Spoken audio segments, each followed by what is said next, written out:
Ayan, we're live. We're back. Ayan, so good morning, good afternoon, and good evening.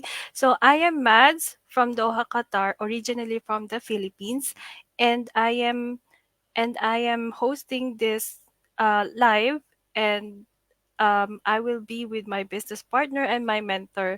So today we will be tackling about peer pressure, influence of peer pressure in today's society. So ngayon, sa panahon ngayon ng social media at instant comparison, mas matindi ang peer pressure kumpara before, 'di ba? So sa ngayon tatalakayin natin at kung paano naapektuhan ang buhay ng peer pressure ngayon at kung paano ito nagma-manifest and effect nito sa iba't ibang aspeto ng buhay at kung paano natin ito malalabanan. So ngayon, ipapakilala ko lang ang aking mentor and business partner. Ayan, so Arian. Hello, sis. Hello, sis. Hi, everyone. Hi, Renee. Ayan.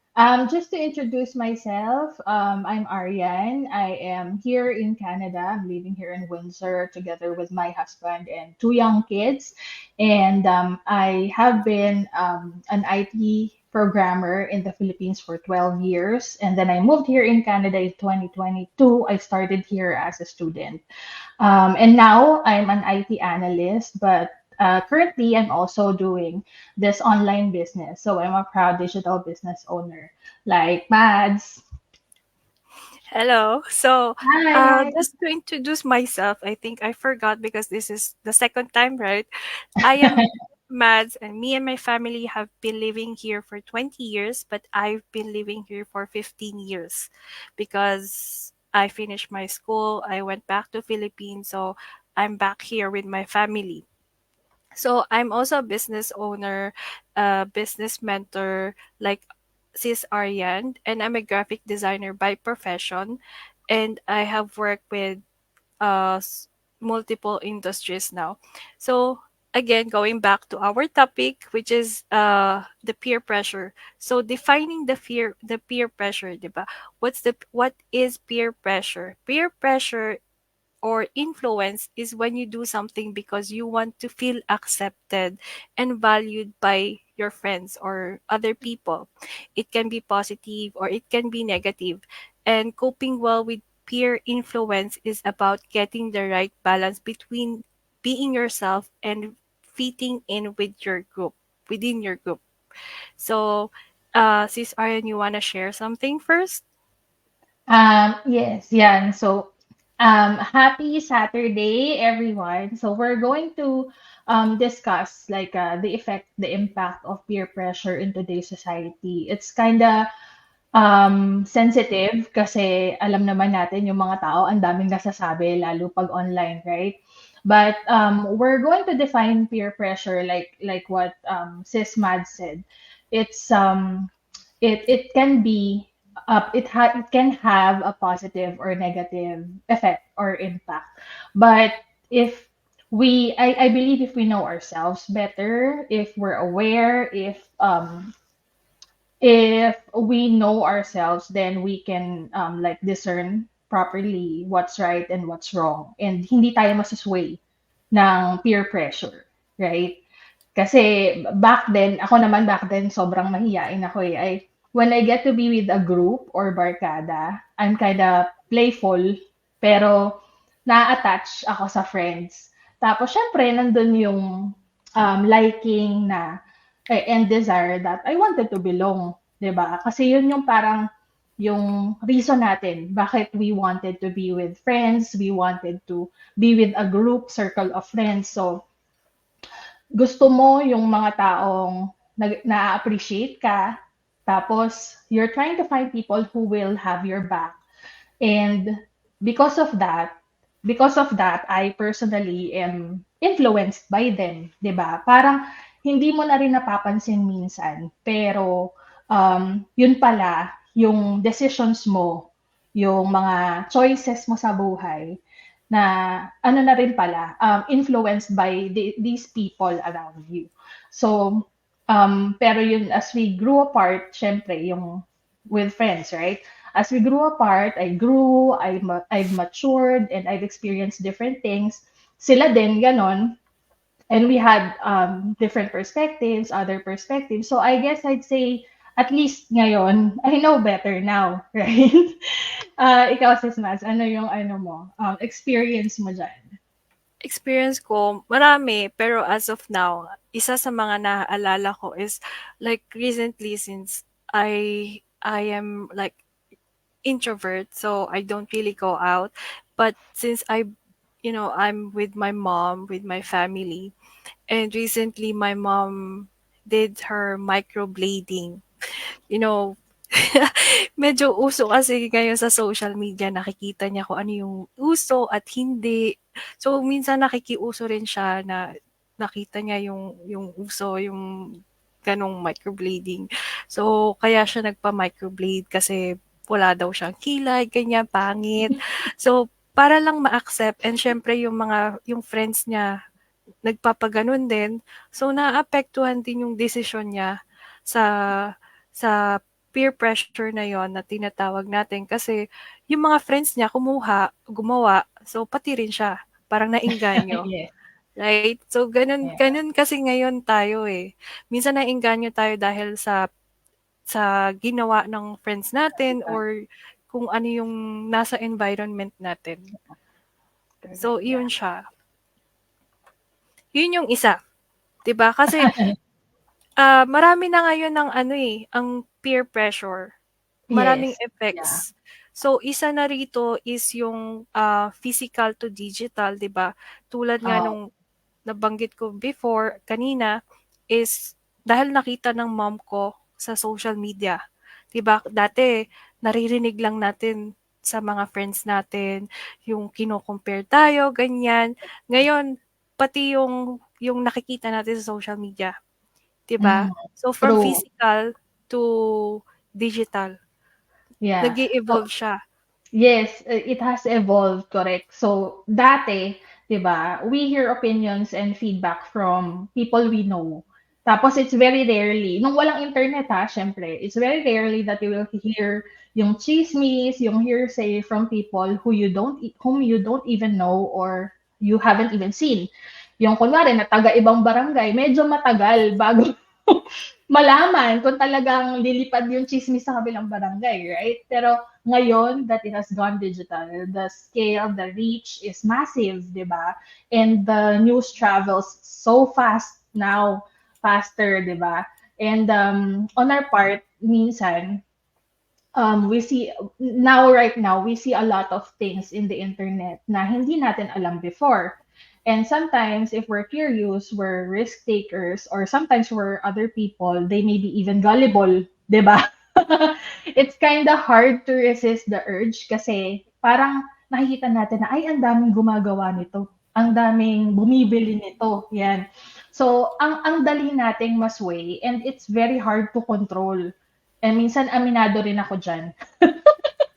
Yan. Yan.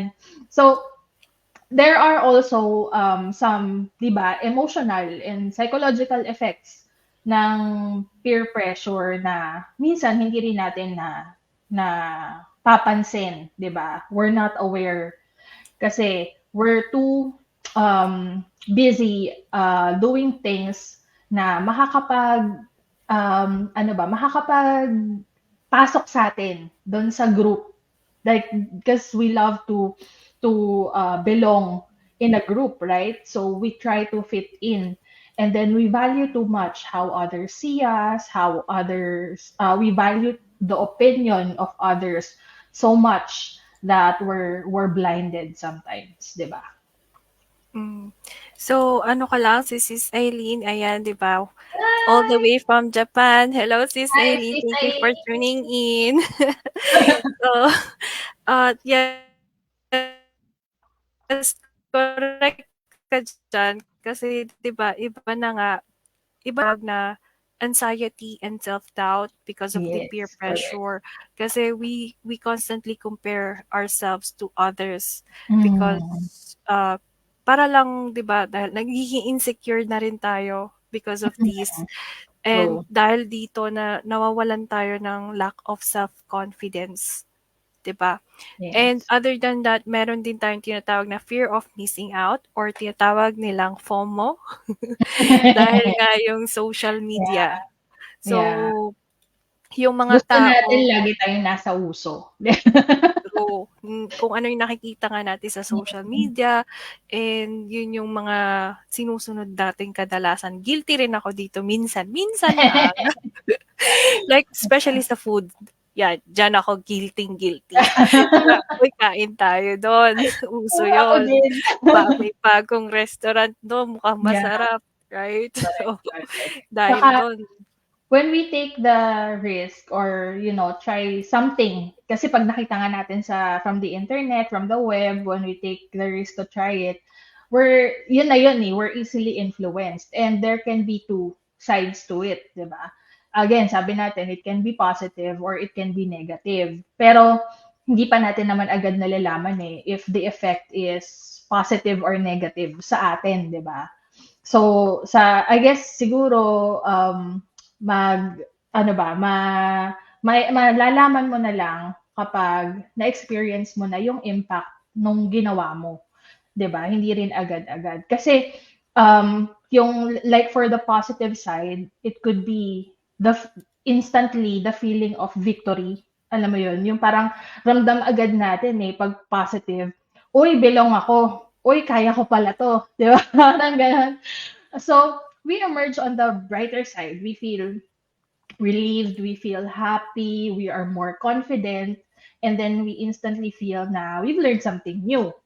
'Di ba? That's the positive. Pero on the other hand, yung the negative side, if we're unsuccessful and um if we're unsuccessful and there's like you feel shame, anxiety, fear, yung sabi mo nga kanina, a lot of negative feelings. Sobrang dali naman yan pumasok sa atin eh. It makes us feel heavy, uneasy. Siyempre, yung term sa ating mga Pilipino, yung para tayong napaso. 'Di ba? Yung ayaw na natin siyang ulitin. mm, Kasi if in turn we heard things from people, lalo na yung mga taong nakakakilala sa atin, family, friends, mga classmates, workmates, etc., 'di ba? Then parang para sa atin it will take time before we heal or before we decide to try again, 'di ba? And sometimes worse, we will never do it again. Parang ayaw na, ayaw ko na. 'Di ba? mm, Kasi napahiya tayo and we don't want to feel that way again, 'di ba? Pero at the end of the day, if you see the real impact nung nangyari, nung experience, that is still learning something new, learning something from the experience. Parang na-enrich ka pa din ng experience. And the negative emotions may be heightened at that time, dun sa negative side. Parang, syempre yun yung kasi syempre, unang-una na-feel mo yung negativity, di ba? Parang nahihiya ako, natatakot ako, ganyan. Pero ang hindi natin na-realize nga that in the end, parang at the end of the day, we still won because we still learned something. And for me, sometimes, or I guess most of the time actually, learning the hard way is actually more valuable. 'Di ba? Kasi hindi mo siya makakalimutan agad eh. 'Di mm, ba?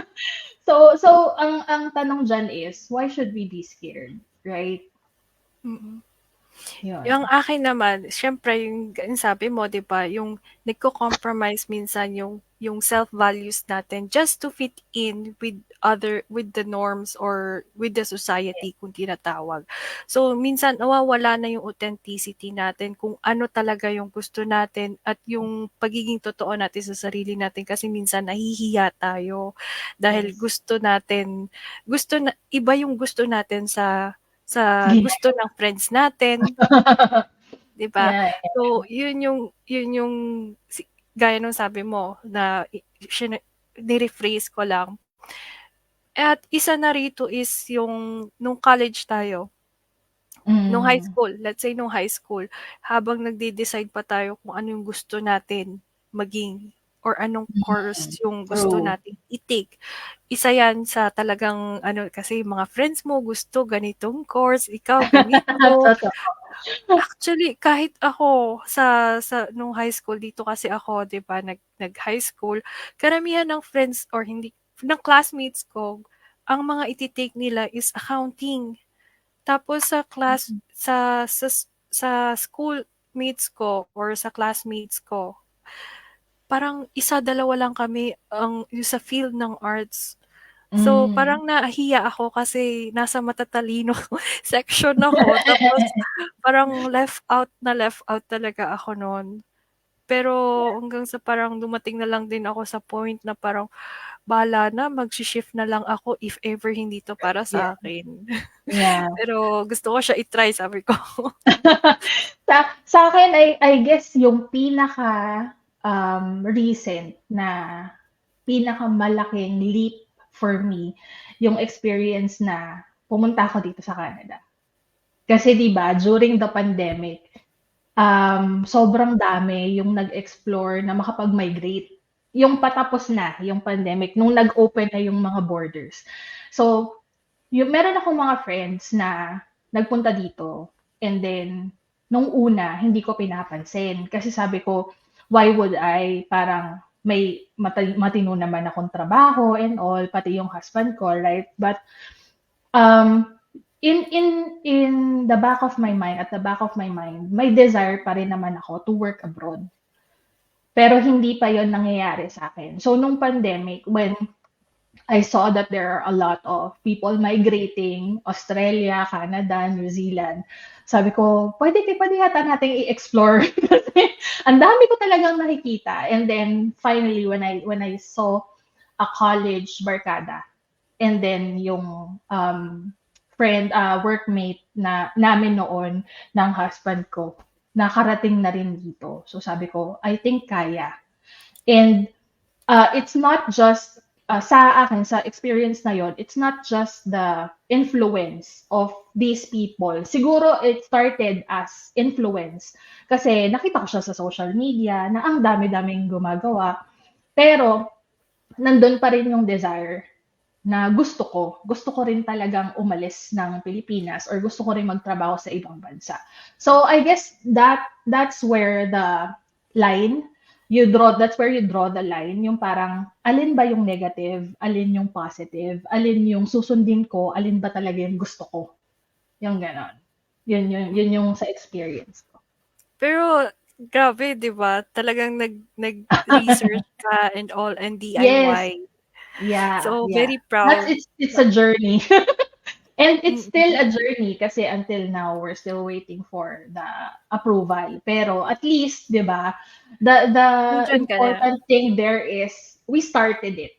Like we did Yes. it, 'di ba? Yun yung Mm. importante. So, shout out then si Sis Annalyn from watching from Netherlands. Wow, Oh, hello, thank you for thanks, tuning in. Annalyn.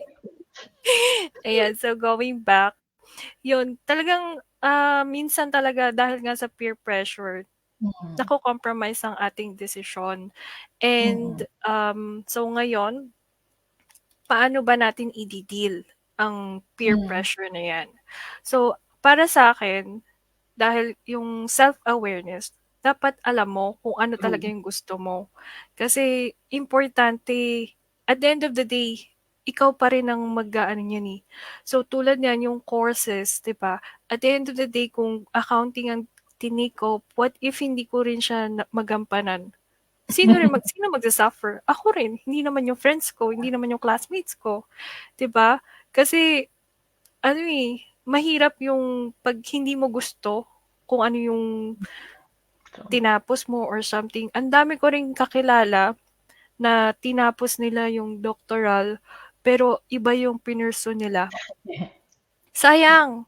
Like sa dental, Mm, doctor sa dental, kasi yung family niya may dental clinic and all, so na-pressure siya dahil sa family naman niya, 'di mm. ba? So ang hirap na ano, dahil iba yung gusto niya. So, ayun.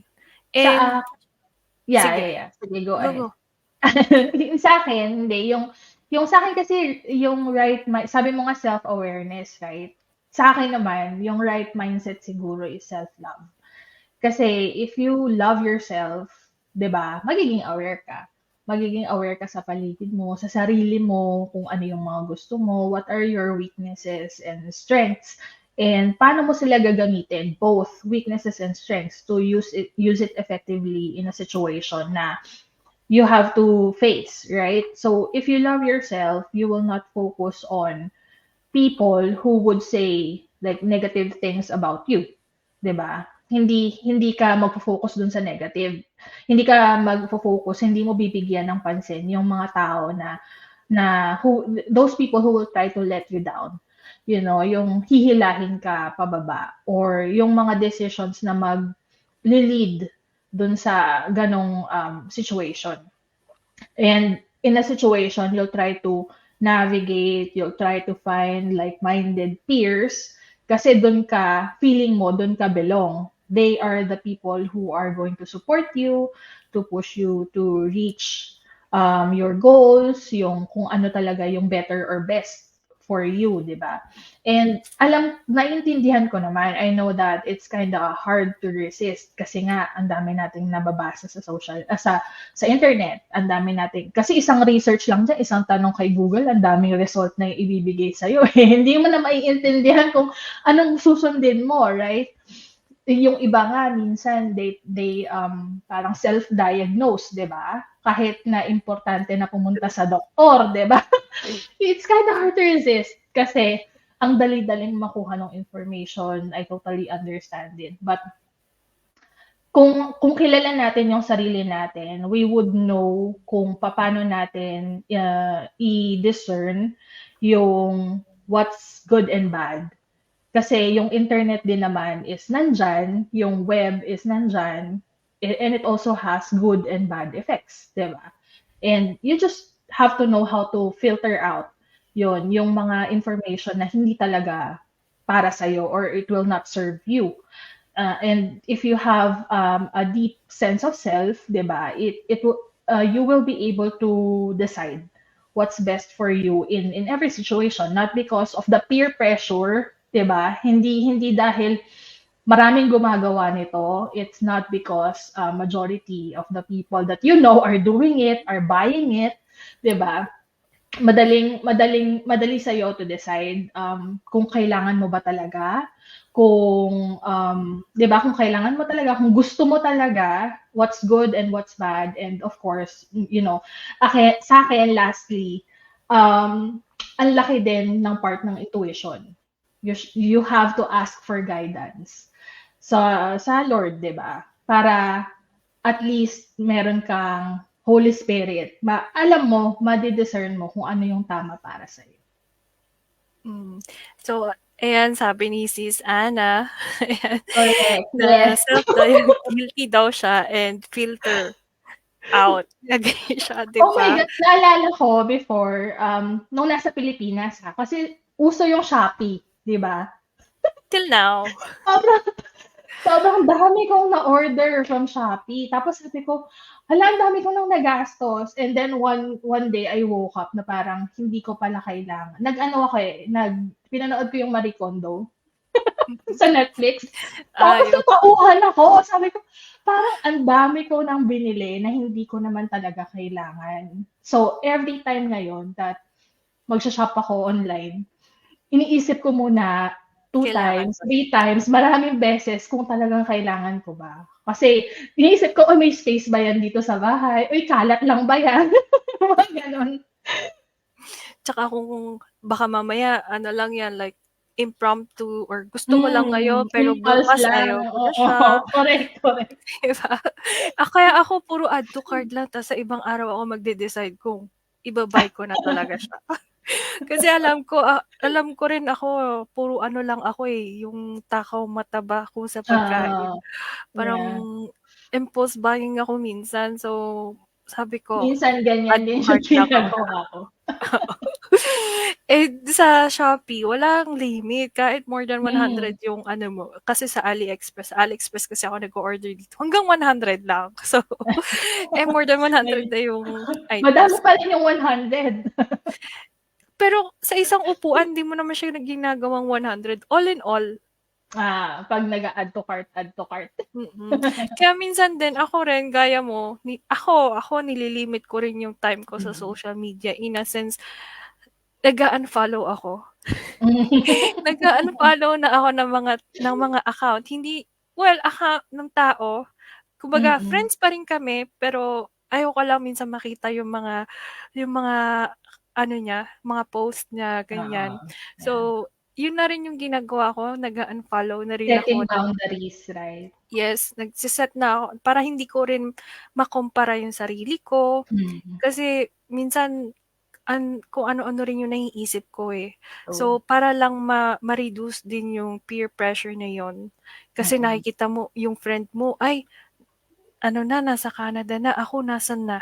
Yung gano'n, yung Mm. nako-compare ko yung sarili ko. So, minsan Napakadali na isipin 'yan, 'di ba? Kasi nakikita na lalo na pagka yung same age, alam mo 'yun, parang mm, tas yung mga, dati mong classmate na kilala mm. mo din, alam mo, pero alam mo 'yun, parang ang dali-daling mag-compare. Actually ngayon sa panahon ko ngayon, 'di ba yung mga uso na ngayon yung kasalan, nag-aanak, minsan nape-pressure ka. 'Di True. ba? So, ako nasaan na, sila nandito na, yung gano'n. Kaya Mm. minsan nag-a-unfollow ako kasi parang Mm. ayun, ang hirap. Para lang hindi ma-compare yung sarili ko, 'di ba? Yes. Yeah. So, isa rin yung agree din ako sa sinabi mo is yung practicing the mindfulness kasi kung Mm. aware ka, 'di ba, Mm. mas Mm. mas makakatulong 'yan sa pag-aano mo, pagiging yung peer pressure na 'yan. Mas Mm. aware ka at alam mo kung paano mag-resist Hina-handle, doon. yes. Mm. Mm. So, isa rin yung journaling para aware ka at hindi naka-public Hmm. yung problema mo and gusto Mm. mo lang mailabas, 'di ba? Yes, yeah. Kasi iba din yung 'pag maglalabas ka sa social media, eh. Mm, Parang 'yan, diyan na papasok yung mental and psychological impacts, eh, 'di ba? mm. So, para sa'kin, ano ba, isa yung closing lang natin is yung pause and reflect na Hmm. maganda, stay true to your values and recognize na iba't iba ang pathways natin, 'di ba? Mm. So, We ayun are siya. we are creative beings. So, hindi lang tayo confined dun sa mga sinasabi ng iba. Yun nga, let's try to, dig deeper kung sino ba talaga tayo, kung ano talaga yung mga gusto natin, yung our deepest desires, yan. You know yourself, understand yourself, and then acknowledge yung things that you want and don't want, 'di ba? Wala naman ding masama kung ayaw mo, 'di ba? There's no right or wrong. And we cannot really dissect and remove yung niya. Kasi sabi natin, dalawa yung effects, positive and negative. And we cannot really dissect or remove the negative feedback. Kasi, again, at the end of the day, whatever the choice or decision is, ultimately, it gives us yung golden nugget, yung learning, and yung growth, di ba? So, we don't have to be too scared about what others would say. I guess we just have to stand up for ourselves. Sa atin pa rin talaga. Doon pumapasok yung self-love. All the way, di ba? And yeah, we're aware that it could be really hard, pero just try. Just try. Personally, ako din, I'm still in the process of building that confidence, di ba, in myself. Pero the important thing nga, as we've mentioned earlier, is that I've started. You should just start, yung magsimula ka lang. Kasi unti-unti lang talaga yan. And when you are at the point na where you listen more on your inner self, you don't get to easily submit to peer pressure. 'Di ba? Kasi kilala mo na yung sarili mo, naiintindihan mo na ano yung what's best for you, ano yung tama, ano yung mali. So, hindi ka na magpapadala dun sa peer pressure. Yun nga. Wow. Wow, Sis Ana, yes. Stand for ourselves and whatever happens, go, go, go. Talagang right now, it's currently 4:30 for her sa Netherlands. And for Sis Eileen, Wow! yeah, it's so late for her. Know your Thank values you and for build your your support. self-confidence. What time is it for you? It's currently around. 11:30 in Japan right now. Wow, thank you. Thank Thank you you for for your tuning support, sisters. in. Ayan. So, ayan nga, totoong hindi naman talaga natin maiiwasan, 'di ba, ang peer pressure. Ah, pero hindi nito kailangan kontrolin din yung desisyon dahil Mm, lang sa peer pressure. Ang important is maging totoo lang talaga tayo sa sarili natin at tandaan na iba't iba talaga ang journey ng bawat isa, mm. tama. Correct. So Yes. Yes. so ayun siya, bago natin i-end, gusto lang natin um, sabihin kung i paano ba natin sila maaano sa wow, thank you sis Anna. She loves the topic very, very much and yeah. So thank you for tuning in. And so bago natin i-end, 'di ba? Sis, you wanna share paano sila makakapagsimula if Yeah. dito sa ganitong business? Yes, sure. So, if you are interested to learn more about this, about our online business, our digital business, actually, itong mga gantong bagay, we are building our, yung self-awareness, yung confidence. Sa community natin, we're taught how to do this, how um, to build that mindset, right? Yung strong mindset. So, kasama yan lahat sa tinetraining natin, di ba? And if you're interested to check out our online business, just go to our website that's flashed on the screen. Yan, meron kay Mads, meron sa akin, but it doesn't matter where you register kasi you will just receive the info for the live webinar, watch our 90-minute free webinar to learn more about how you can start. And kung hindi ka naman maka-attend ng live, there's always a replay. And if you have questions, you can always message us in our social media pages. So, yun. Wow, thank you, thank you. And yun nga, before I end this, the next time you feel pressured by this society, the peers, pause and ask yourself kung ito ba talaga yung gusto nyo or gusto mo, 'di ba? Mm. Kasi your decision would reflect your values, not the expectation of others. So yun siya. And thank you Sis Aryan Thank you, Sis for Ma. doing this live with me. Ayan. So Thank you, thank you. Ayan, so sa lahat ng mga manonood at nanonood ng live na 'to, and if you're interested, you can just check out our website and, register with your name and valid email address. And if you're not available to watch the full 90-minute webinar, since you're busy, we're all busy, we have also the 20-minute summary. Pero Yeah. we highly suggest you to also watch that 90-minute webinar because all of the information are there, the testimonial of people who are successful in this business, right? So, yun lang. So, see you again next on our next live. So, thank you again. Thank you, sis. Thanks, everyone.